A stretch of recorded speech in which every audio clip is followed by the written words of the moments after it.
जिस मन पर शब्दों का आक्रमण हो, वो मन तो निरंतर ही खोज में खोया रहता है। कभी शास्त्रों में, कभी पर्वतों पर, कभी समुद्र के किनारे, तो कभी तीर्थ स्थलों पर, कभी मंदिरों में, कभी वन में। किंतु जो वो खोज रहा होता है वो कभी मिलता नहीं, क्योंकि मन तो अभी भी स्थिर नहीं। वो व्यक्ति जहां भी रहे पुत्र, जहां भी जाए और जहां भी खोजे। तुमने भी सदैव शब्दों पर ध्यान दिया है कार्तिक, भले ही वो मेरे शब्द हो या किसी और की। तुम्हारी प्रतिक्रिया तो उन शब्दों पर ही आती, और जो मन केवल शब्दों को सुनता है, वो उसके निहित अर्थ से स्वयं वंचित रह जाता। शब्दों की सत्यता को समझने के लिए, उनकी अनुभूति के लिए, मन में शांति के साथ साथ रिक्तता भी अनिवार्य है, शून्यता भी अनिवार्य है। मन में इतना स्थान होना चाहिए पुत्र कि वो शब्दों के परे पहुंचने की यात्रा कर सके। किंतु मन कभी शून्य नहीं रहता, रिक्त नहीं रहता। वो सोचता है कि शब्दों का आधिक्य ही ज्ञान अर्जन है, शब्दों से ही ज्ञान है, इसलिए शब्दों का संचय करता रहता है। मन ये नहीं जानता कि परम ज्ञान तो शब्द अतीत है, एक अनुभूति जिसे शब्दों से बांधना असंभव है। शब्दों का अपना मूल्य क्या है कार्तिक? कुछ भी नहीं। जब भी कोई ईश्वर का नाम लेता है तो क्या ईश्वर मात्र एक शब्द में ही सीमित हो जाते? नहीं, यहां शब्द सत्य नहीं, सत्य है वो अनुभूति जो इन शब्दों में विद्यमान है। यदि शब्द ही सत्य होते तो मात्र भोजन कह देने से व्यक्ति की क्षुधा शांत हो जाती। इसीलिए महत्ता शब्दों की नहीं पुत्र, उस अनुभूति की है जो उन शब्दों से संबद्ध है। यदि शब्द नहीं भी होते तो वे ईश्वर अवश्य होते। यदि शब्द नहीं भी होते तो सुख और दुख की अनुभूति अवश्य होती, जल की शीतलता की अनुभूति होती, सूर्य की ऊष्मा और चंद्र की शीतलता की अनुभूति होती, प्रेम की अनुभूति होती। किंतु यदि अनुभूतियां ना हो तो शब्द निरर्थक है। शब्दों से तृप्त हो जाना ज्ञान का अंत है, अज्ञानता का प्रारंभ है। ज्ञानी वही है जिसके पास अनुभूतियां, अनुभव, और उसके लिए मन को शांत व रिक्त तो करना ही पड़ेगा पुत्र।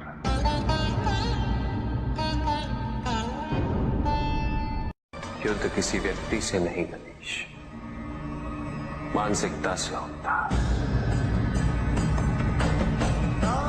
युद्ध में संघर्ष अच्छाई या बुराई का नहीं होता,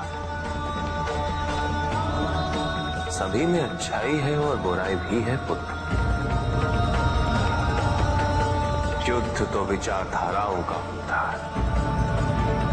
व्यक्ति अपने पराक्रम पर, अपनी क्षमता पर विश्वास कर युद्ध करता है, और जब उस विश्वास को क्षति पहुंचती है तो सब कुछ निरर्थक प्रतीत होने लगता है। किंतु आपसे पराजित होकर भी लोहितांग क्यों नहीं समझ रहा? उसे अपनी स्वतंत्र इच्छा का उपयोग कर उचित मार्ग पर चलने का प्रयास करना चाहिए। व्यक्ति अपने को खो दे समझती है, व्यक्ति अपने को समर्पित कर दे, छोड़ दे अहंकार को, तो ब्रह्म की इच्छा ही पूर्ण होती है, और अभी भी वही फलित हो रही है।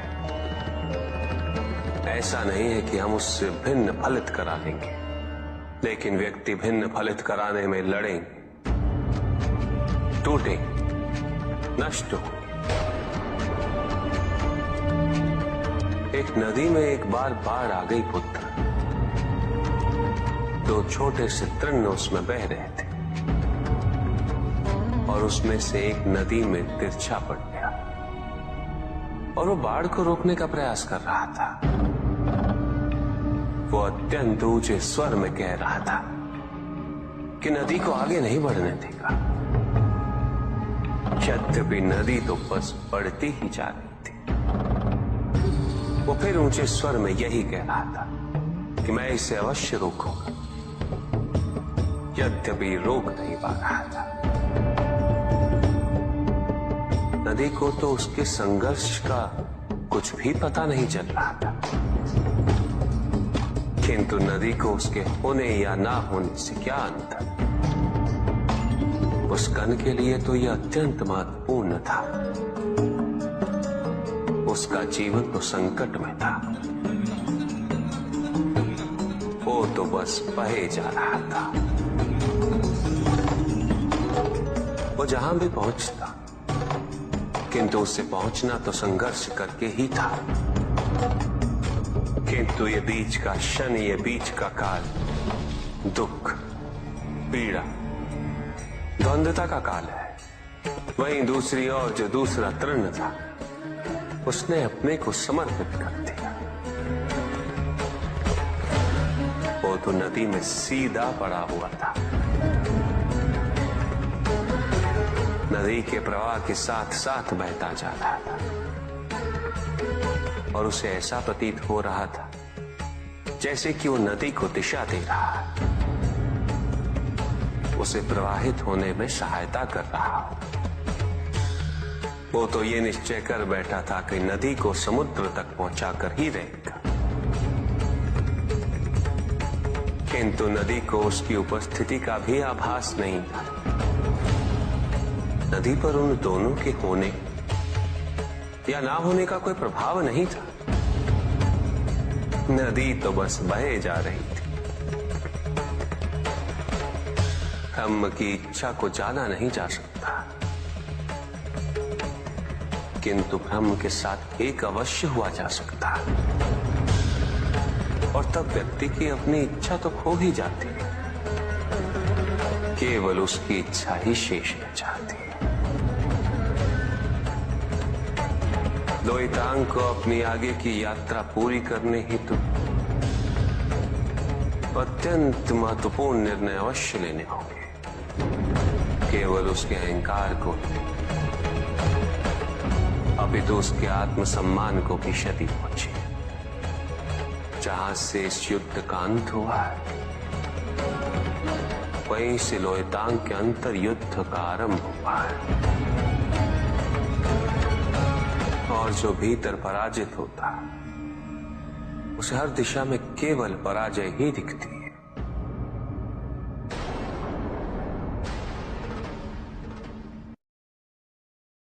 एक प्रश्न पूछ सकता हूं? अवश्य ऋषि कश्यप। जहां प्रश्न नहीं वहां जिज्ञासा नहीं, और जहां जिज्ञासा नहीं होती वहां ज्ञान की वृद्धि नहीं हो सकती।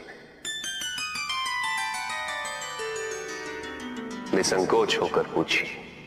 प्रभु, आप तो कालोपरी हैं, सर्वज्ञ हैं, त्रिकालदर्शी हैं। चारों ओर ये जो अज्ञान का अंधकार फैल रहा है, उसमें ज्ञान का मूल अर्थ कहीं ना कहीं खोता जा रहा। मेरा आपसे विनम्र निवेदन है प्रभु, किसी अन्य विषय पर चर्चा आरंभ करने से पूर्व हमारे और इस समस्त संसार के कल्याण और मार्गदर्शन हेतु आप ज्ञान की मूल परिभाषा से एक बार हमें पुनः अवगत करवाएं। ज्ञान और अज्ञान की परिभाषा को स्पष्ट रूप से समझने के लिए ज्ञान और अज्ञान की विशेषताओं का स्मरण करना आवश्यक है।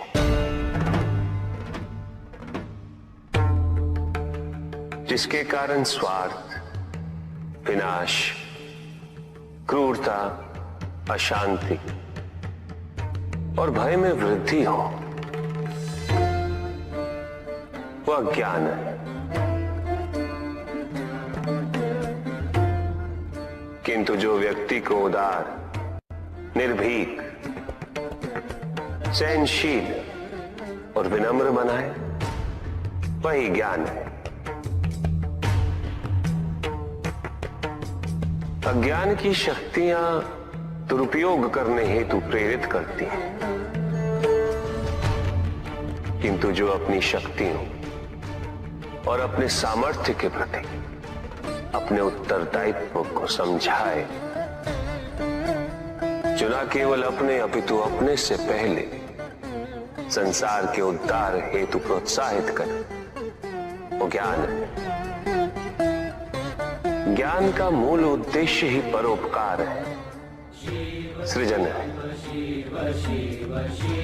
दूसरों की भावनाओं को समझना, उनका आदर करना, यही ज्ञान है। क्योंकि ज्ञान हमें न केवल अपने अपितु दूसरों के दुख और सुख के प्रति भी संवेदनशील बनाता है। किंतु जो दूसरों की भावनाओं का अनादर करे, उसे ज्ञान की श्रेणी में कैसे रखा जा सकता है? अज्ञान के कारण व्यक्ति सांसारिकता में बंधता जाता है, मोह माया में उलझता जाता है। अज्ञान परम सत्य से दूर ले जाने का माध्यम है, किंतु ज्ञान व्यक्ति को परम सत्य की ओर ले जाता है। ज्ञान मुक्तिदायक है, मोक्ष का मार्ग है, और इस मुक्तिदायक ज्ञान का सर्वोच्च रूप है आत्मज्ञान, और यही ज्ञान की पूर्णता भी है। सभी के उद्धार के लिए मैं आपसे निवेदन करता हूं, भक्ति का उचित मार्ग बताए हमें, ताकि मेरी भांति दूसरा कोई भूल ना करे। भक्ति मुक्ति का आधार है पुष्पधन, और मुक्ति तो केवल समर्पण से ही संभव होगी। और समर्पण के प्राय भक्ति कब मोह में परिवर्तित हो जाती है।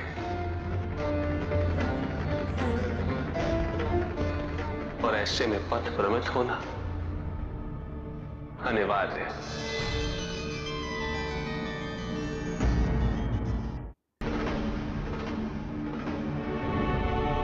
प्रभु, तांडव की परिभाषा क्या है? क्या है तांडव? उसे आरंभ करने से पूर्व मन में कैसे भाव होने चाहिए? तांडव नृत्य जगत की 5 क्रियाओं का संकलन है। सृष्टि, स्थिति, प्रलय, तिरोभाव और अनुग्रह, अग्नि, जल, वायु, पृथ्वी और आकाश। मेरे नृत्याकार शरीर के 5 मुख, इन्हीं 5 भूतों से ब्रह्मांड का निर्माण होता है। पृथ्वी से सभी भूतों के शरीर बनते हैं, और उनका पालन जल से होता है, और संपूर्ण भूतों का अंत अग्नि से होता है।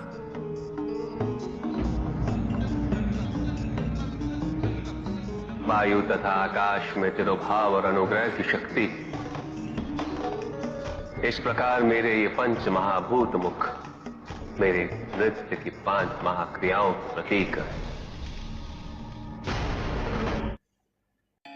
धन आवश्यक है ऋषियंत्र, क्योंकि धन मूल आवश्यकताओं को पूरा करने में सहायक होता है। किंतु जब कोई व्यक्ति इच्छाओं को आवश्यकता समझने लगे,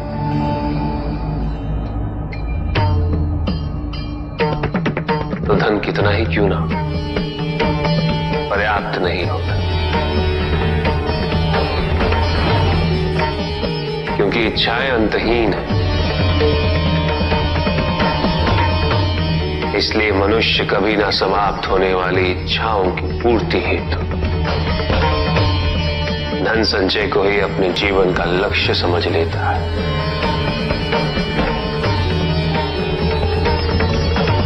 वो लोभी बन जाता है।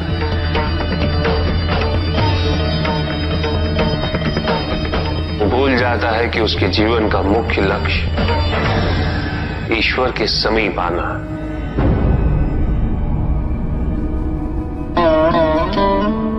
ऐसे लोभी व्यक्तियों को अपनी मृत्यु के समय भी यही दुख रहता है कि उन्होंने क्या कुछ नहीं पाया, क्या शेष रह गया। ऐसे समय में वो एक क्षण के लिए भी ईश्वर का स्मरण नहीं करते,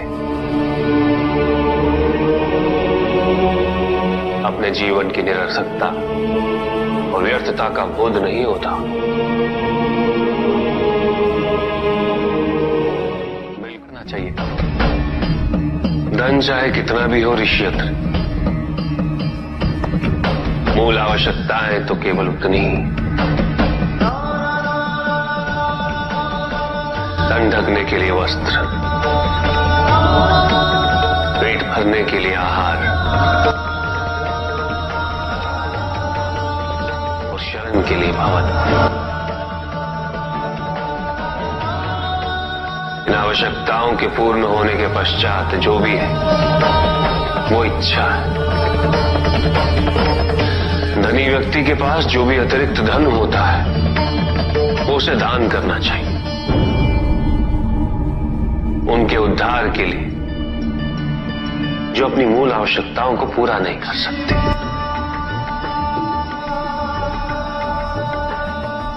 ऐसा करने से संसार में समानता होगी, द्वेष नहीं होगा, सद्भावना बनी रहेगी। किंतु कुछ व्यक्ति इस तथ्य को समझ ही नहीं पाते। उन्हें अपने एकत्रित किए हुए धन से इतना मोह हो जाता है कि वो उसका एक अंश भी किसी और को नहीं देना चाहते।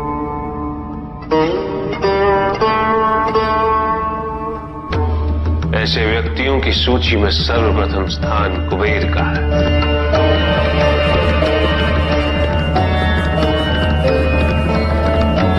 इस संसार में सबसे अधिक धन उन्हीं के।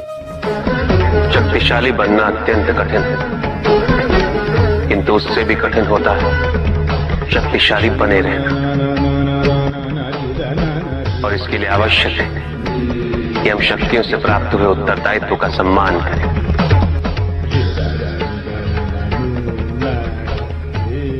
अन्यथा हम स्वयं पर निरंतर खो देते हैं और यह हमारे पतन का कारण बनता है। युद्ध में की गई भूल और उपलब्धियों से कुछ न कुछ सीखना आवश्यक है कार्तिक।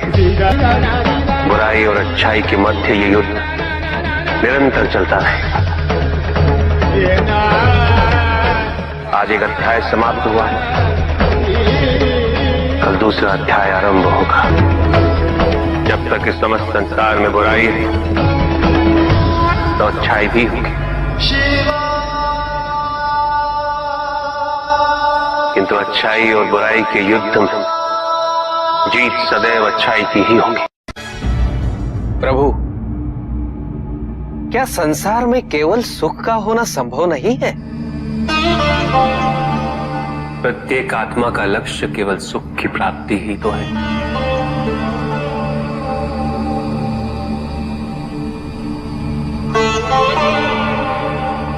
परमानंद की प्राप्ति, किंतु हम सुख नहीं,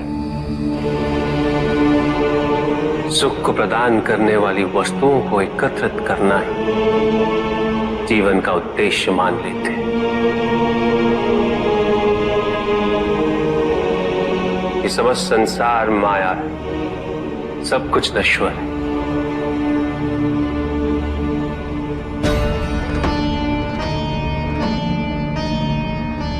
जिन वस्तुओं को हम सुख का सोच समझकर एकत्रित कर रहे हैं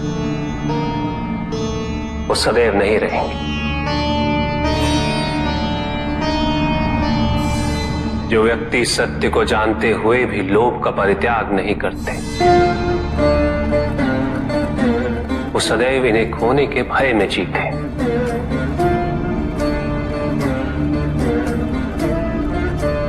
और जो व्यक्ति सत्य को जानते ही नहीं, वो अहंकार में जीते।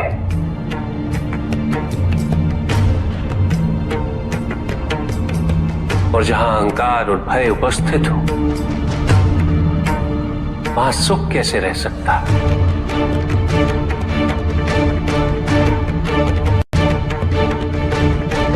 किसी को यह दुख है कि उसके पास कुछ भी नहीं,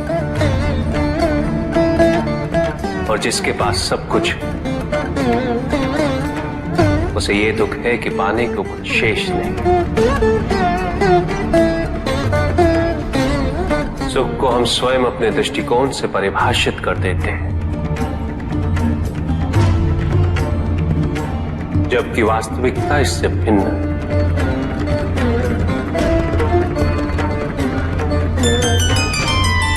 इसलिए आवश्यकता है अनासक्त रहने की।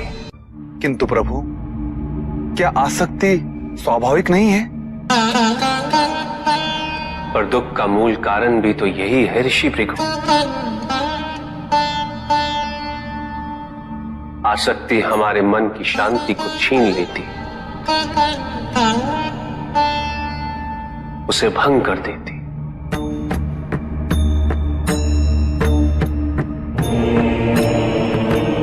हमारी बुद्धि को स्थिर नहीं रहने देती, उसे चंचल बना देती।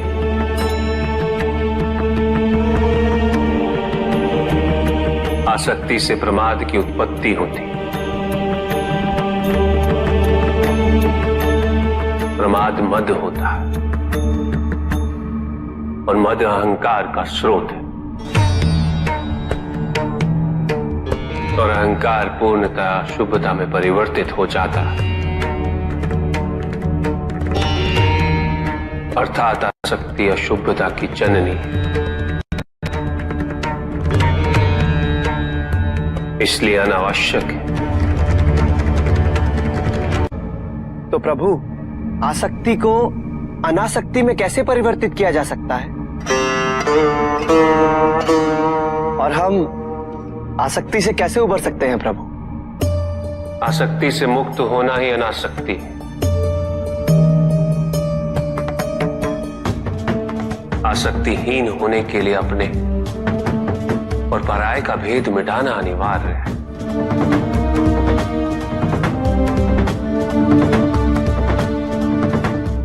और यह तभी संभव होगा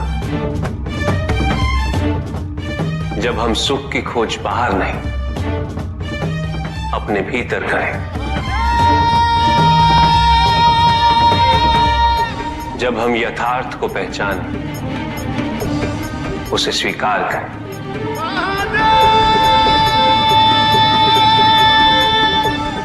हम अपने सुख को सांसारिक तत्वों से परिभाषित नहीं करें। जब तक हम ऐसा करते रहेंगे, हम बंधते जाएंगे। जब हम स्वयं अपने भीतर झांकना आरंभ करेंगे, हमारी मुक्ति का मार्ग स्वतः प्रशस्त होता जाएगा। महादेव, आपने हमें दुख का कारण तो बता दिया। प्रभु, ये विवाह मुझे स्वीकार्य नहीं है प्रभु। मैं मेरे जीवन का प्रत्येक क्षण आपकी सेवा में समर्पित करना चाहता हूं। मैं नहीं चाहता हूं कि मेरा कोई भी संबंध मेरे भक्ति को विभाजित या बाधित करने का कारण बने। नंदी, विवाह तुम्हें मेरी भक्ति के लिए अयोग्य कैसे बना देगा? उसमें बाधा कैसे उत्पन्न कर देगा? माता, आपके और प्रभु के बीच में इतनी चुनौतीपूर्ण स्थितियां उत्पन्न हुई, फिर भी आप दोनों स्थिर रहे। किंतु मेरे लिए यह संभव नहीं है माता,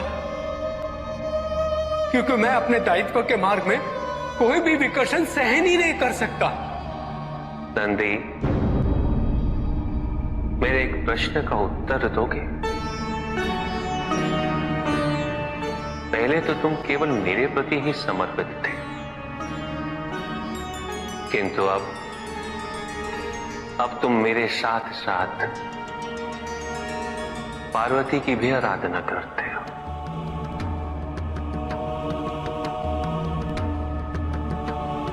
क्यों? प्रभु, माता आपके अर्धांगिनी है, आपकी पूरक, जिस प्रकार आप उनके पूरक हैं। आप माता के कारण आनंदित रहते हैं, उनकी उपस्थिति आपको प्रसन्नता देती है। अन्यथा आपको इतना हर्षित उनसे पहले मैंने कभी नहीं देखा है। फिर कुमार कार्तिकेय का जन्म, अशोक सुंदरी का जन्म, और फिर हमारे गणेश का जन्म। प्रभु, इस प्रकार मैंने कैलाश को पूर्ण होते हुए देखा है, और ये सब माता के कारण ही हुआ है। प्रभु, जिस कैलाश में आप वास करते थे, उसे माता ने निवास बना दिया, इस कैलाश को संपूर्ण कर दिया।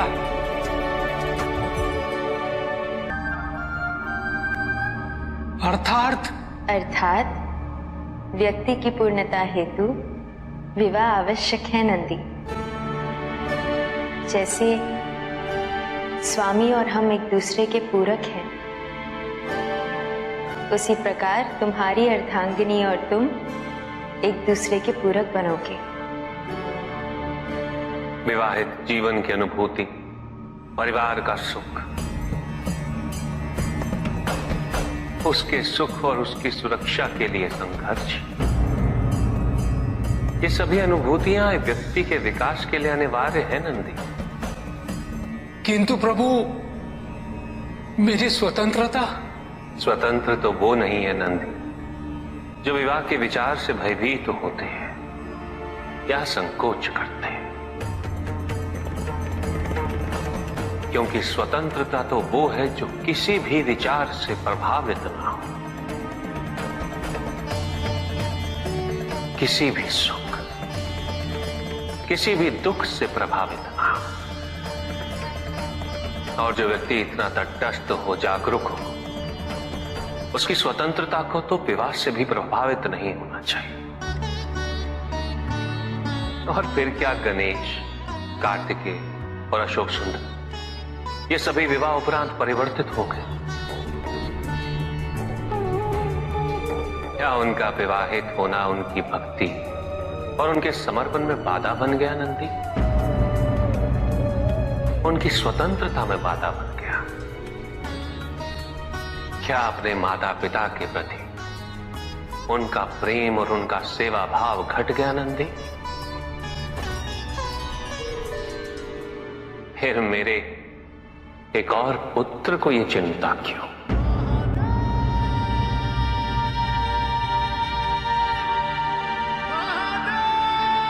ये भय क्यों नंदी? अग्नि जलाती है, जल बुझाता है, दोनों के कार्य क्षेत्र पूर्व परिभाषित और भिन्न है। दोनों एक दूसरे को प्रतिस्थापित नहीं कर सकते। इसी प्रकार इस समस्त संसार में सभी की भूमिका पूर्व परिभाषित। संसार की यही विविधता इसकी विशेषता भी है।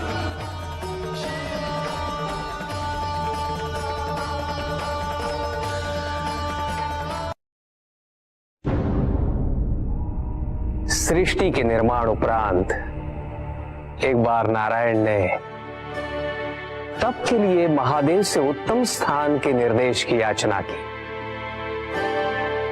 महादेव ने अपनी प्रेरणा से समस्त तेज संपन्न अत्यंत शोभायमान पंचकोशी नगरी का निर्माण किया।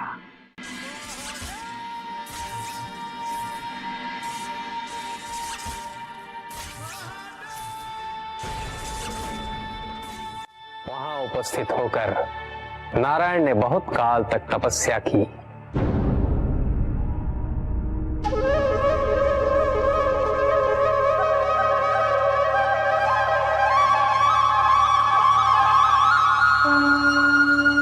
नारायण की तपस्या के अनंतर ही उस क्षेत्र में महादेव की कृपा से अनेक नदी नद सरिताएं उत्पन्न हुई।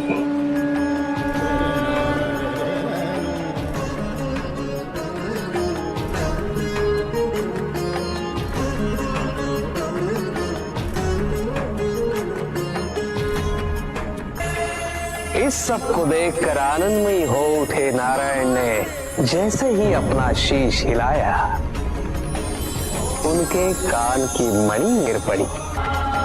मणिकर्णिका के उस पंचकोश वाले विस्तृत क्षेत्र को महादेव ने अपने त्रिशूल पर धारण किया। महादेव ने अपनी शक्ति से उस पंचकोशी तीर्थ को सभी 14 लोकों से पृथक रखा और आगे इन सब से अलग उसको मृत्युलोक में स्थापित किया। नारायण की ये मणिकर्णिका हमारे द्वारा निर्मित इस विश्व में स्थान पाए और सभी जीवों को हमारी ओर लाने का साधन बने। महादेव, आपने कहा था कि आप इसे इस लोक में स्थापित करेंगे। अब समय आ गया है। महादेव की कृपा से उस मणिकर्णिका का विस्तार पंचकोश तक हो गया। ये मणिकर्णिका पंचकोश की काशी बनकर इस पृथ्वी पर सदैव रहेगी। यह अविनाशी है, चिरकाल तक। सृष्टि के अंत के पश्चात भी इसका अंत नहीं होगा। ये भूमि मुझे सदैव प्रिय रहेगी। यहां तप करके स्वयं नारायण तीनों लोकों को प्रकाशित किया, इसीलिए ये मुझे अत्यंत प्रिय है। मैं इसे कभी भी नष्ट और विनष्ट नहीं होने दूंगा। ब्रह्मदेव, जब संसार के आवर्तन के पश्चात प्रलय आएगा, मैं इस काशी को पुनः अपने त्रिशूल पर धारण करूंगा और नवीन संसार में पुनः स्थापित करूंगा और यहां मेरा अस्तित्व सदैव रहेगा।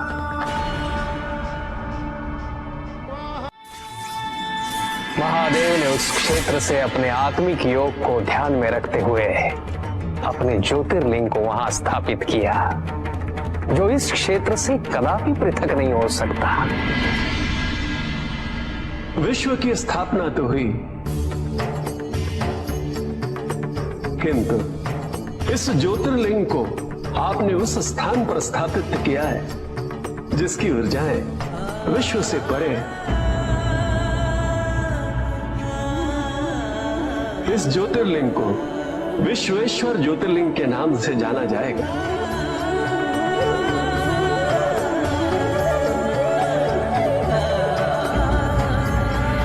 महादेव उस काशी को अपने त्रिशूल पर प्रलय और अनिष्ट की स्थिति में धारण कर उसका संरक्षण करते रहते हैं।